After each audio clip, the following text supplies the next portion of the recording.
Hello everyone, कैसे हो आप लोग। मैं उम्मीद करता हूं कि आप अच्छे होंगे और अपनी पढ़ाई भी अच्छे से कर रहे होंगे। दोस्तों, जैसा कि आप जानते हैं कि अभी हाल ही में एसएससी सीजीएल 2025 का एग्जाम 12 सितंबर से 26 सितंबर 2025 तक चलने वाला है, जिसका एग्जाम एडिक्विटी कराएगी। तो एडिक्विटी बेस्ड क्वेश्चन मैंने यहाँ से लिए हैं, वो भी ग्रेजुएशन लेवल के। आपको पता होगा दोस्तों कि एडिक्विटी स्टेटमेंट बेस्ड क्वेश्चन ज्यादा पूछती है, स्टेटमेंट बेस्ड क्वेश्चन ज्यादा डालती है। इसलिए मैंने टॉप 25 क्वेश्चन लिए हैं जो कि ज्यादातर स्टेटमेंट बेस्ड होंगे, और मुझे उम्मीद है कि 100% की 100% ऐसे ही सवाल आपके पेपर में छपेंगे। आपको ध्यान रखना है। और दोस्तों, अगर आप चैनल पर नए हैं तो चैनल को सब्सक्राइब कर दीजिएगा, वीडियो को लाइक कीजिएगा। चलते हैं अपने क्वेश्चन नंबर फर्स्ट की तरफ। ये कहता है, ऐसा क्वेश्चन दोस्तों ग्रेजुएशन लेवल के पेपर में आया है एडिक्विटी पैटर्न का। ये क्वेश्चन आपका फेज 13 के एग्जाम का ही है। ये क्वेश्चन किसका है? ये आपका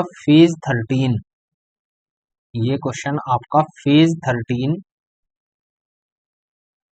13 के एग्जाम का ही है, अभी हाल ही का 2025 का। इसमें कहता है कि भारत के प्रेस महापंजीयक द्वारा हाल ही में लॉन्च किए गए प्रेस सेवा पोर्टल के बारे में निम्नलिखित में से कौन सा कथन गलत है। आपको गलत कथन चुनना है। तो वित्त मंत्रालय द्वारा समाचार पत्रों के विज्ञापन राजस्व को विनियमित करने के लिए प्रेस सेवा पोर्टल लॉन्च किया गया। दोस्तों, आपको पता होगा कि प्रेस सेवा पोर्टल वित्त मंत्रालय लॉन्च नहीं करता।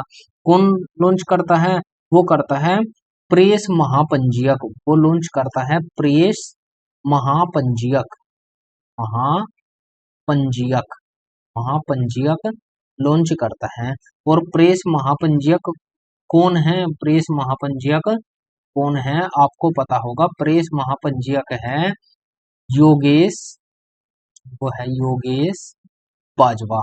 योगेश बाजवा प्रेस महापंजीयक है, तो ये तो गलत है। नई प्रणाली के तहत यदि 30 दिनों के भीतर कोई निर्णय नहीं लिया जाता तो पंजीकरण आवेदन स्वीकृत माना जाएगा। नहीं, ये 30 दिनों के भीतर नहीं है दोस्तों, ये है 60 दिनों के भीतर, तो ये भी गलत है। तो दोनों गलत हुए। फिर कहता है, इस पोर्टल का उद्देश्य पूरे भारत में समाचार पत्रों और पत्रिकाओं के लिए पंजीकरण प्रक्रिया को सरल और डिजिटल बनाना है। ये वाला करेक्ट है। ये वाला करेक्ट है। उसने पूछा है गलत है, तो गलत दो है, एक और दो। इस क्वेश्चन का जो राइट आंसर होगा वो होगा आपका बी ऑप्शन। एक और दो गलत है, बाकी एक सही है। आगे बढ़ते हैं नेक्स्ट क्वेश्चन। आपको ऐसे ही क्वेश्चन दोस्तों देखने को मिलेंगे जब आपका एग्जाम होगा। नेक्स्ट क्वेश्चन है, भारत में हालिया अग्नि 5 मिसाइल परीक्षण के बारे में निम्नलिखित में से कौन सा कथन सही है? कौन सा कथन सही है? इसमें सही बताना है। तो अग्नि 5 मिसाइल एक 3 चरणीय ठोस ईंधन वाली मध्यम दूरी की बैलिस्टिक मिसाइल IRBM है, जिसकी मारक क्षमता 5000 किलोमीटर से अधिक है। ये तो करेक्ट है। ये करंट का क्वेश्चन है दोस्तों, 5000 किलोमीटर से अधिक है, ये बिल्कुल सही है। यह एक पारंपरिक और परमाणु दोनों प्रकार के आयुध ले जा सकते हैं और सड़क मार्ग से प्रक्षेपित करने के लिए, ये भी सही है। फिर कहता है, नवीनतम परीक्षण 20 अगस्त 2025 को है। इसका जो एक्सपेरिमेंट है वो 20 अगस्त 2025 को एकीकृत रेंज चांदीपुर उड़ीसा के अंदर किया गया है, ये भी बिल्कुल राइट है। यह परीक्षण सामरिक बल कमान के तहत परिचालन तत्परता की पुष्टि के लिए किया गया था, ये भी सही है। तो इसका जो राइट आंसर होगा वो होगा उपरोक्त सभी। आगे बढ़ते हैं नेक्स्ट क्वेश्चन की तरफ। ये कहता है, हाल ही में पश्चिम बंगाल की मुख्यमंत्री ममता बनर्जी ने श्रम श्री योजना की शुरुआत की। इस पहल के संबंध में निम्नलिखित में से कौन सा कथन सही है? आपको देखना है दोस्तों कौन सा सही है। इस क्वेश्चन का जो आंसर होगा, आप देखेंगे कि यह योजना वापस लौटने वाले प्रवासी श्रमिकों को 1 वर्ष तक 5000 मासिक वित्तीय सहायता प्रदान करेगी। तो ये तो बिल्कुल अपने आप में सही है। यह 5000 रुपये मासिक पेन वित्तीय सहायता देने का प्रावधान करते हैं। कौन सी योजना? श्रम श्री योजना। श्रम श्री योजना। यह केवल अन्य देशों के श्रमिक ही इस योजना के पात्र होंगे? नहीं, केवल भारतीय ही इस योजना के पात्र होंगे, ना कि अन्य देशों के लाभार्थियों को ग्रामीण और राज्य प्रायोजित कार्यक्रमों के तहत रोजगार के लिए जॉब कार्ड जारी किए जाएंगे। ये भी अपने आप में सही है, जॉब कार्ड भी जारी करेगी श्रमश्री योजना। इस योजना में कौशल विकास और स्वरोजगार के अवसर भी शामिल हैं। ये भी सही है दोस्तों। तो पहला, तीसरा और चौथा, पहला, तीसरा और चौथा, बी ऑप्शन इस क्वेश्चन का राइट आंसर होगा। आगे बढ़ते हैं नेक्स्ट क्वेश्चन की तरफ। क्वेश्चन कहता है कि प्रधानमंत्री नरेंद्र मोदी ने हाल ही में स्वतंत्रता सेनानी चंद्रशेखर आजाद और लोकमान्य तिलक को उनकी जयंती पर श्रद्धांजलि अर्पित की। लोकमान्य तिलक का संबंध किस राष्ट्रवादी समाचार पत्र से था? तो आप सभी को पता होगा वो किससे था, केसरी और मराठा से। द हिंदू और टाइम्स ऑफ इंडिया, ये भी एक न्यूज है जो करंट में अभी हाल ही का एक न्यूज पेपर है, न्यूज पेपर चल रहा है, ठीक है ना। और हिंदुस्तान टाइम्स और इंडियन एक्सप्रेस ये भी न्यूज पेपर है, ये भी क्या है, न्यूज पेपर है। उसके बाद पनियन, ये इंटरनेशनल न्यूज पेपर है। तो इसका आंसर क्या होगा, केसरी और मराठा। आगे बढ़ते हैं नेक्स्ट क्वेश्चन की तरफ। दिए गए कथनों के अनुसार सही व्यक्ति की पहचान कीजिए। इसमें दिया है उन्होंने अपनी जीवन दलितों और महिलाओं के उत्थान के लिए समर्पित कर दिया। चलो, दलितों के लिए आपको ध्यान रखना है, अपना जीवन दलितों और महिलाओं के उत्थान के लिए समर्पित कर दिया। 1948 में उन्होंने अपनी पत्नी के साथ मिलकर निचली जाति की लड़कियों के लिए एक स्कूल खोला। आप सभी को जब स्कूल खोलने की बात आई तो यहाँ से आपके मन में एक नाम ध्यान आया होगा, वो था ज्योतिबा फूले का। 1873 में उन्होंने सत्यशोधक समाज की स्थापना की। तो किसने की थी, ज्योतिबा फूले ने की थी। आपको पता होगा दोस्तों, यहाँ से कुछ एक पॉइंट मैं आपको लिखवाता हूँ ज्योतिबा फूले के बारे में। क्या पॉइंट है ज्योतिबा फूले के बारे में? आपको पता होगा जो ज्योतिबा फूले हैं, ज्योतिबा फूले का जन्म कब हुआ? ज्योतिबा फूले जो थे इनका जन्म हुआ कब?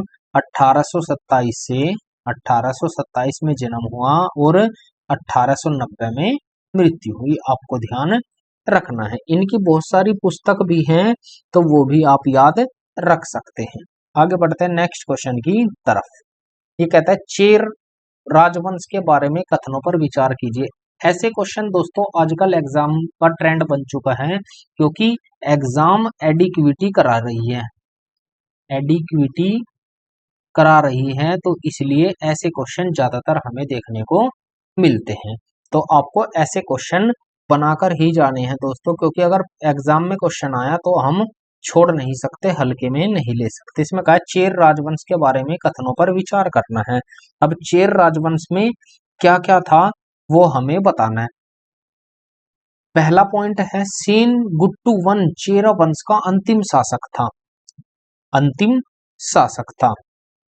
चेरा गुट्टू वन चेरा वंश का अंतिम शासक था। नहीं दोस्तों, ये तो गलत है, ये तो गलत है। अभी मैं आपको पूरे पॉइंट लिखवाता हूं, या पहले पॉइंट ही लिखवा देता हूं, इसे हम बाद में टिक करेंगे। पहला पॉइंट है चेर वंश के बारे में हम 5 पॉइंट लिखेंगे। पहला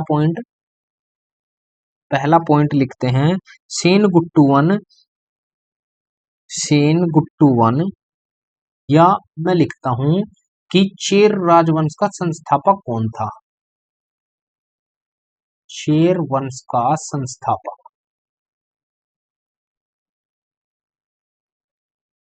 संस्थापक कौन था? चेर वंश का संस्थापक कौन था? वो कौन था? चेरा लाचन। वो कौन था? चेर वंश का संस्थापक कौन था? चेरा लाथन, चेरा लाथन, ठीक है। और दूसरा पॉइंट है हमारा कि चेर वंश का अंतिम शासक कौन था? सेकंड पॉइंट है चेर वंश का अंतिम शासक कौन था? चेर वंश का अंतिम शासक, अंतिम शासक कौन था? वो चेर वंश का अंतिम शासक कौन था? वो था कुलशेखर, कुलशेखर। ये पॉइंट लिखते ही दोस्तों आपका क्वेश्चन ऑटोमेटिक क्लियर हो जाएगा। तीसरा पॉइंट है हमारा कि चेर वंश की राजधानी कहाँ थी? चेर वंश की राजधानी, राजधानी कहाँ थी? राजधानी थी वांची चेरा, ये थी वांची, राजधानी थी वांची। और चौथा पॉइंट है आपका कि चेरों का प्रतीक चिन्ह क्या था? चेरों का प्रतीक चिन्ह क्या था? वो था धनुष और बाण, धनुष और बाण। ये पॉइंट आपको ध्यान रखने हैं, 4 पॉइंट। अब ये कहता है सेन गुट्टुवन चेर वंश का अंतिम शासक था। नहीं, अंतिम शासक तो कुलशेखर था, तो ये तो गलत हो गया। फिर कहता है वांची चेरा वंश की राजधानी थी, ये सही है। चेरों ने तांबे और शीशे के सिक्के चलवाए, ये भी सही है। फिर प्रतीक चिन्ह धनुष और बाण था, ये भी सही है। 2, 3 और 4 इस क्वेश्चन का राइट आंसर होगा, जो ऑप्शन नंबर सी करेक्ट होगा। आगे बढ़ते हैं नेक्स्ट क्वेश्चन की तरफ। ये कहता है भारत में मुगल साम्राज्य से संबंधित निम्नलिखित में से कौन सा कथन सही है? पानीपत की दूसरी लड़ाई ने अकबर के शासन की शुरुआत और उसके क्षेत्रीय विस्तार को भी चिन्हित किया। इसके बारे में बताना है दोस्तों, ये वाला कथन हमारा बिल्कुल सही है। पानीपत की जो दूसरी लड़ाई ने अकबर के शासन की शुरुआत और उसके क्षेत्रीय विस्तार को चिन्हित किया था। हल्दी घाटी की लड़ाई जून 1576 में हुई थी, ये भी सही है। किसके शासनकाल के दौरान लड़ी गई थी? ये भी सही है, अकबर के शासनकाल के दौरान लड़ी गई थी। तो दोनों करेक्ट होंगे। इस क्वेश्चन का जो राइट आंसर होगा वो होगा ए और बी दोनों। दोस्तों यहां से मैं आपके लिए एक क्वेश्चन पूछता हूं। मैंने कहा पानीपत की दूसरी लड़ाई, पानीपत की दूसरी लड़ाई कब लड़ी गई? 5 नवंबर 1556, 5 नवंबर 1556 को लड़ी गई। किस किस के बीच लड़ी गई? ये लड़ी गई हेमू, आप सभी को पता होगा, हेमू और किसके बीच? हेमू और अकबर के बीच। आपको पता होगा हेमू और अकबर के बीच लड़ी गई। मेरा एक क्वेश्चन है, इसमें अकबर विजयी हुआ, हेमू हार गया। अब मेरा एक क्वेश्चन है दोस्तों, जो ये हेमू था, हेमू का मुझे पूरा नाम बताना है। हेमू का पूरा नाम क्या था? हेमू का पूरा नाम क्या था, ये आप मुझे कमेंट करके बताइए। हेमू का पूरा नाम क्या था? आगे बढ़ते हैं नेक्स्ट क्वेश्चन की तरफ, या हल्दी घाटी के बारे में भी लिखवाते हैं कुछ। हल्दी घाटी का युद्ध कब हुआ? ये हुआ था 1576 में हुआ था। किसके शासन काल में? अकबर। और किस किस के बीच हुआ था? मानसिंह और महाराणा प्रताप के बीच हुआ हुआ था। आपको ध्यान रखना है। हल्दी घाटी का युद्ध कब हुआ था? हल्दी घाटी का युद्ध हुआ था अकबर वर्सेस महाराणा प्रताप, महाराणा प्रताप इनके बीच हुआ था, जिसमें अकबर विजयी हुआ था। आगे बढ़ते हैं नेक्स्ट क्वेश्चन की तरफ। ये कहता है मुगल प्रशासन के संदर्भ में निम्नलिखित कथनों पर विचार कीजिए। मनसबदारी प्रणाली अकबर द्वारा शुरू की गई थी। इसका मतलब कि सभी कुलीन सैन्य और नौकरशाही मनसब रखती है। हमें ये बताना था, बिल्कुल ये मनसबदारी प्रथा किसके द्वारा शुरू की गई? अकबर के द्वारा। कब शुरू की गई? 1882 के अंदर। मासिक पैमाना प्रणाली जमा धामी या महाना जहांगीर मुगल बादशाह शाहजहां द्वारा जोड़ी गई थी, ये भी सही है, ये भी बिल्कुल सही है। मासिक पैमाना प्रणाली शाहजहां के द्वारा जोड़ी गई थी। मुगल प्रशासन के दौरान वेतन करने के 2 तरीके थे, नकदी और जागीरदार। बिल्कुल ये भी सही है दोस्तों, क्योंकि उस टाइम पर एक तो या तो पैसा मिलता था या फिर जागीर मिलती थी। जप्ती, राय और कुक्कट कंकुट जैसे तीन तीन तरीकों के माध्यम से राजस्व संग्रह किया जाता था, ये भी सही है। तो हमारा जो राइट आंसर होगा वो होगा उपरोक्त सभी। सभी सही है, ए बी सी डी सारे सही है। आगे बढ़ते हैं नेक्स्ट क्वेश्चन की तरफ। निम्नलिखित में से कौन सा कथन मौलिक कर्तव्यों के संबंध में गलत है? अब हमें यहाँ पर गलत बताना है, गलत कौन सा है? आपको पता होगा दोस्तों, जब हमें गलत बताना है वे अनिवार्य है। कौन? मौलिक कर्तव्य अनिवार्य है, बिल्कुल ये वाला सही है। मौलिक कर्तव्य अनिवार्य है, आप एक पॉइंट लिखेंगे यहां से, मौलिक कर्तव्य अनिवार्य है, लेकिन कानूनी तौर पर लागू करने योग्य नहीं है। लागू करने योग्य नहीं है, ठीक है, आपको ध्यान रखना। मौलिक अधिकार और मौलिक कर्तव्य एक दूसरे के पूरक होते हैं, एक दूसरे के पूरक होते हैं। ये भी सही है दोस्तों, ये भी बिल्कुल सही है। अनुच्छेद 51 की शुरुआत ने एक ठोस राष्ट्रीय चरित्र और मजबूत सद्भाव के लिए मजबूत आधार तैयार किया, ये भी करेक्ट है। 11वें मौलिक कर्तव्य को 78वें नहीं 86वें संविधान संशोधन 2002 के अंदर जोड़ा गया था, तो ये तो गलत है। केवल ऑप्शन नंबर डी इस क्वेश्चन का राइट आंसर हो जाएगा। आगे बढ़ते हैं नेक्स्ट क्वेश्चन की तरफ। निम्नलिखित अनुच्छेदों को उनके संबंधित नीति निर्देशक सिद्धांतों से सुमेलित कीजिए।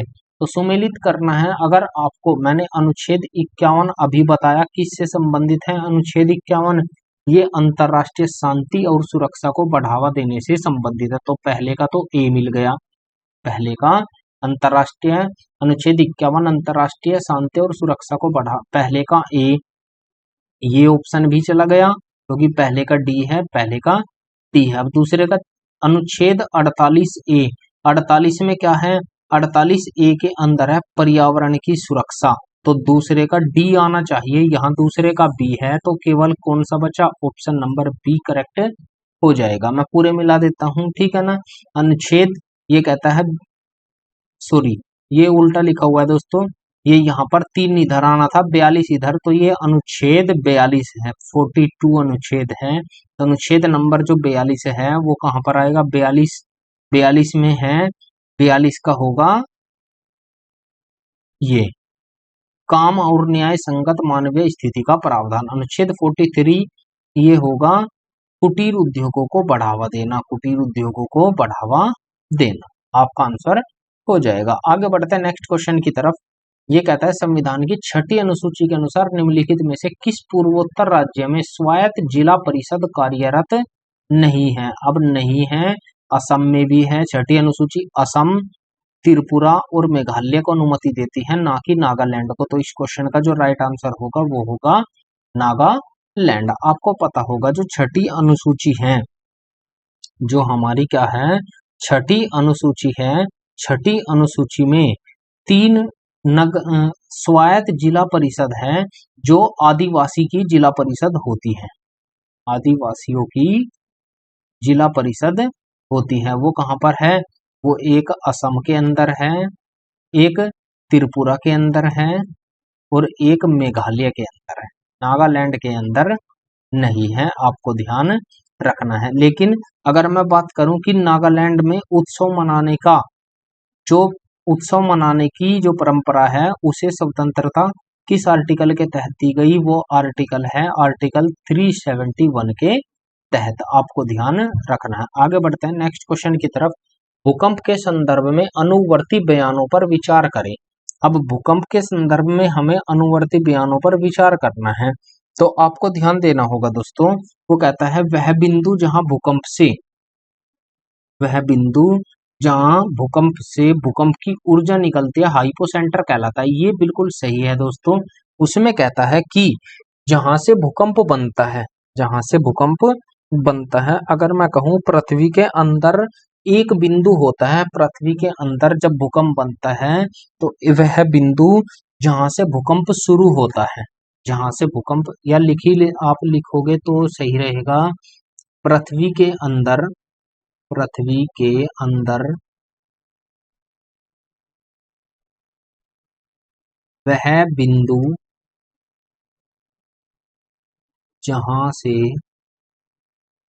भूकंप शुरू होता है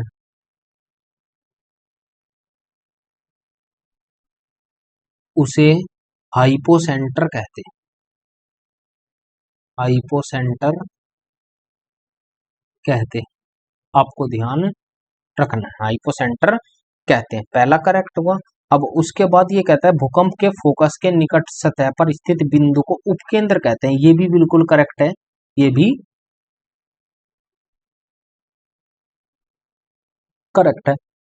भूकंप के फोकस के ठीक नीचे उपकेंद्र एक बिंदु है, नहीं ये गलत है। तो इसका जो राइट आंसर होगा 1 और 2, सी ऑप्शन करेक्ट होगा। आगे बढ़ते हैं नेक्स्ट क्वेश्चन की तरफ। ये कहता है काली मिट्टी की विशेषताओं, काली मिट्टी की विशेषताओं को दर्शाने वाले निम्नलिखित कथनों पर विचार कीजिए।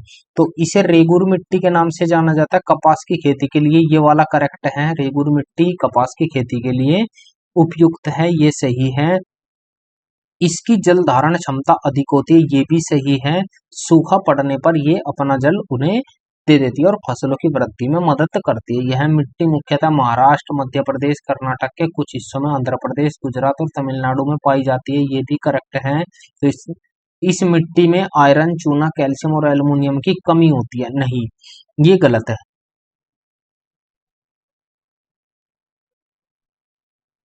चूना, कैल्शियम, पोटेशियम, एल्यूमिनियम और मैग्नीशियम तो पाया जाता है, लेकिन कमी किसकी होती है इसमें जो है, इसमें कमी किसकी होती है, इसमें कमी होती है नाइट्रोजन, इसमें कमी होती है nitrogen, nitrogen, phosphorus, phosphorus, nitrogen, phosphorus और कार्बनिक पदार्थों की कमी होती, और कार्बनिक पदार्थों की कमी होती है, आपको ध्यान रखना है। इनकी कमी होती है, ना कि इनकी कमी। तो पहला, दूसरा और तीसरा, ए बी सी इस क्वेश्चन का राइट आंसर होगा, जो हमारा ऑप्शन नंबर ए करेक्ट होगा। आगे बढ़ते हैं नेक्स्ट क्वेश्चन की तरफ। ये कहता है निम्नलिखित में से किसे प्लूटोनिक रोग के नाम से भी जानते हैं। प्लूटोनिक रोग के नाम से किसे जानते हैं, वो जानते हैं हम बाथोलिथ को। कैसे जानते हैं, बाथोलिथ, बाथोलिथ को हम प्लूटोनिक रोग के रूप, प्लूटोनिक रोग के नाम से जानते हैं। आप लिख सकते हैं बाथोलिथ जो है ये एक आग्नेय चट्टान होती है, ये क्या होती है, आग्नेय चट्टान होती है, आग्नेय चट्टान है, आपको ध्यान रखना है। आगे बढ़ते हैं नेक्स्ट क्वेश्चन की तरफ। ये कहता है 1947 में किसने पहला केंद्रीय बजट प्रस्तुत किया था।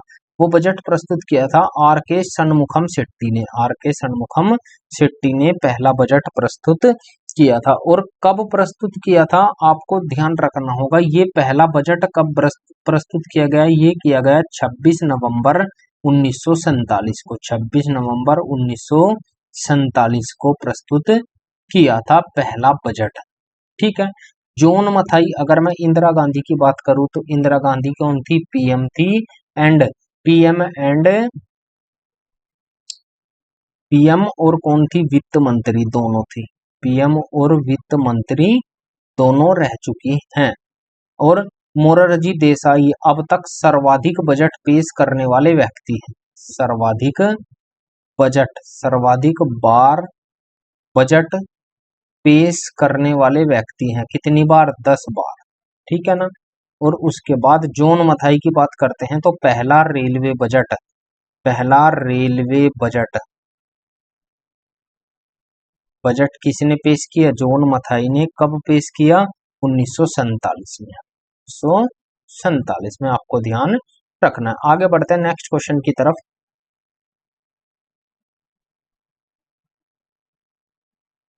यह कहता है अर्थव्यवस्था में मुद्रास्फीति से निपटने के लिए रिजर्व बैंक द्वारा कौन से उपाय किए जाने की सबसे अधिक संभावना है। तो दोस्तों अगर मुद्रास्फीति की बात करें, अगर मुद्रास्फीति की बात करें तो बैंक कौन कौन से एक्शन लेता है वो मैं आपको बताता हूं। बैंक क्या करता है मुद्रास्फीति से निपटने के लिए, मुद्रास्फीति से निपटने के लिए रेपो दर में वृद्धि करता है। क्या करता है, रेपो रेट, रेपो रेट में क्या करता है, वृद्धि करता है। Repo rate, repo rate increase करता है बैंक, रेपो रेट इंक्रीज करता है मुद्रास्फीति स्फीति से निपटने के लिए। तो इसका राइट आंसर क्या होगा, केवल ए इस क्वेश्चन का राइट आंसर हो जाएगा। आगे बढ़ते हैं नेक्स्ट क्वेश्चन। अगर मैं कहूं नगद आरक्षित अनुपात, कैश रिजर्व रेशो, कैश और कैश रिजर्व रेशो में अगर कमी हो जाए, आपको ध्यान रखना, में अगर कमी हो जाए तो क्या होगा, तो क्या होगा, अगर कैश रिजर्व रेशो में अगर कमी हो जाए तो क्या होगा, तो इससे लचीलापन बढ़ेगा।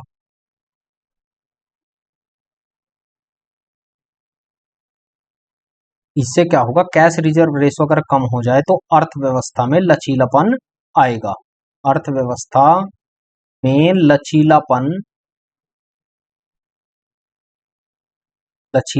बढ़ेगा, आपको ध्यान रखना है। आगे बढ़ते हैं नेक्स्ट क्वेश्चन की तरफ। ये कहता है चरी लोक नृत्य मुख्य रूप से किस भारतीय राज्य की महिलाओं द्वारा किया जाता है। आप सभी को पता होगा ये किया जाता है राजस्थान के महिलाओं के द्वारा। और राजस्थान में किन महिलाओं के द्वारा किया जाता है, एक तो गुज्जर और सैनी समाज की महिलाओं के द्वारा किया जाता है, आपको ध्यान रखना है। आगे बढ़ते हैं नेक्स्ट क्वेश्चन की तरफ। ये कहता है सिरपुर राष्ट्रीय नृत्य, और भी लिख सकते हैं दोस्तों, इसमें अभी लिखने को तो बहुत कुछ है, उड़ीसा के लोक नृत्य, कर्नाटक के, झारखंड के, आप लिख सकते हैं, बहुत सारे लोक नृत्य आपको पता होंगे।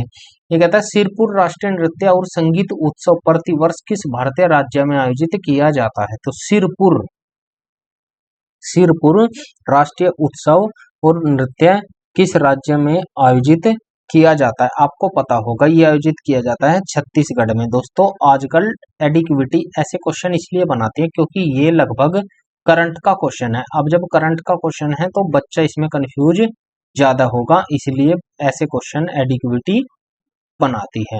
तो चलिए, छत्तीसगढ़ एक पंथी नृत्य भी कहाँ मनाया जाता है, छत्तीसगढ़ पंथी नृत्य, ठीक है, छत्तीसगढ़। उत्तर प्रदेश का आपको पता ही होगा कथक, ठीक है, मध्य प्रदेश का भी है। मध्य प्रदेश के कौन कौन से हैं, मध्य प्रदेश के हैं फूल पत्ती, फूल पत्ती, मटकी, और भी बहुत सारे हैं।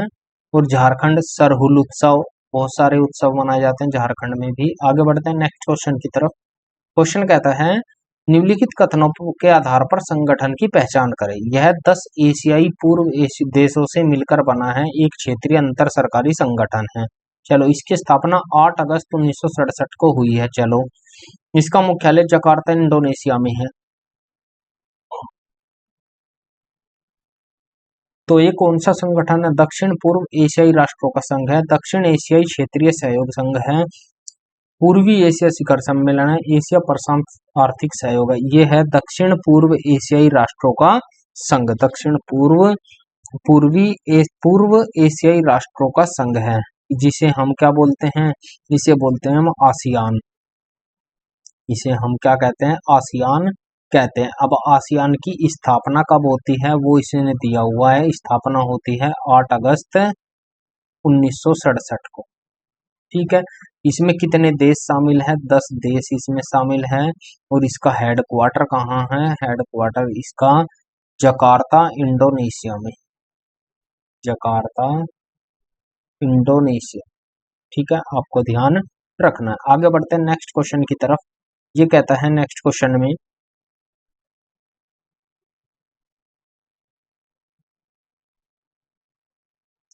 पंथी नृत्य की सबसे महत्वपूर्ण प्रकारों में से एक है, मैंने अभी कराया आपको, पंथी छत्तीसगढ़ का लोक नृत्य है। आगे बढ़ते हैं नेक्स्ट क्वेश्चन की तरफ।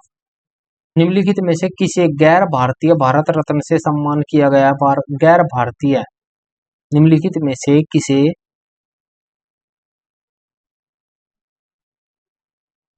गैर भारतीय भारत रत्न से सम्मानित किया गया, वो किया गया है नेल्सन मंडेला को, नेल्सन मंडेला को कब किया गया है, 1990 के अंदर किया गया है। नेल्सन मंडेला कौन थे, नेल्सन मंडेला साउथ अफ्रीका के राष्ट्रपति थे, राष्ट्रपति थे, साउथ अफ्रीका के राष्ट्रपति थे।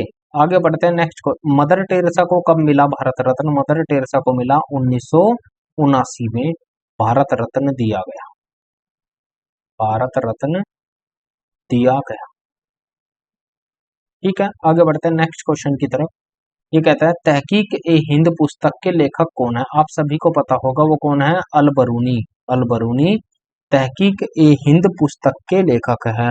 अल बरूनी तहकीक ए हिंद पुस्तक के लेखक है। अब अल बरूनी भारत कब आया आपको पता होगा। अल बरूनी मोहम्मद गजनी के साथ भारत आया था, के साथ आया था 11वीं शताब्दी में। 11वीं शताब्दी में आपको ध्यान रखना है। आगे बढ़ते हैं नेक्स्ट क्वेश्चन। जब प्रकाश तरंग एक दूसरे को सुदृढ़ करके चमकीले क्षेत्र बनाती है, जैसे कि साबुन के बुलबुले या तेल की फिल्मों में देखा जाता है,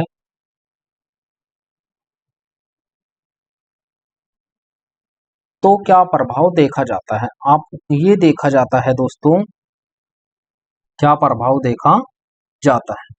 ये देखा जाता है आपका हस्तक्षेप। ये क्या देखा जाता है, ये देखा जाता है आपका हस्तक्षेप।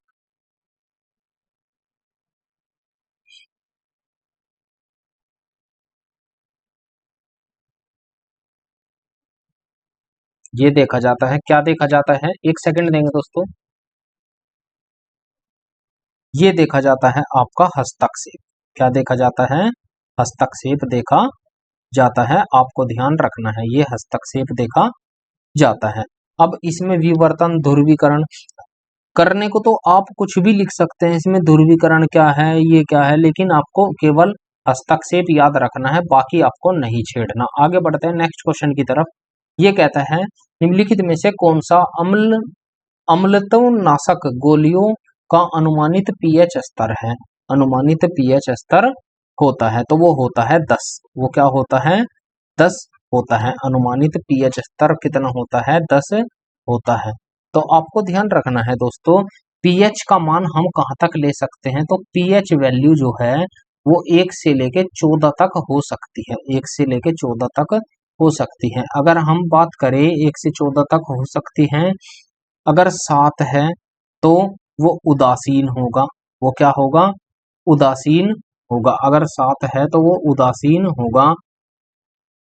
और अगर 7 से कम है, अगर 7 से कम है, 7 से कम है तो वो अम्लीय होगा, अम्लीय होगा। और 7 से अधिक है, 7 से अधिक है तो वो क्षारीय होगा, क्षारीय होगा। आपको ध्यान रखना है। लेकिन पीएच की वैल्यू कहाँ तक होती है, 1 से। और अगर पीएच 10 है, अगर पीएच 10 है तो वो अम्ल अम्लत्व नाशक होता है। आपको ध्यान रखना है। आगे बढ़ते हैं नेक्स्ट क्वेश्चन की तरफ।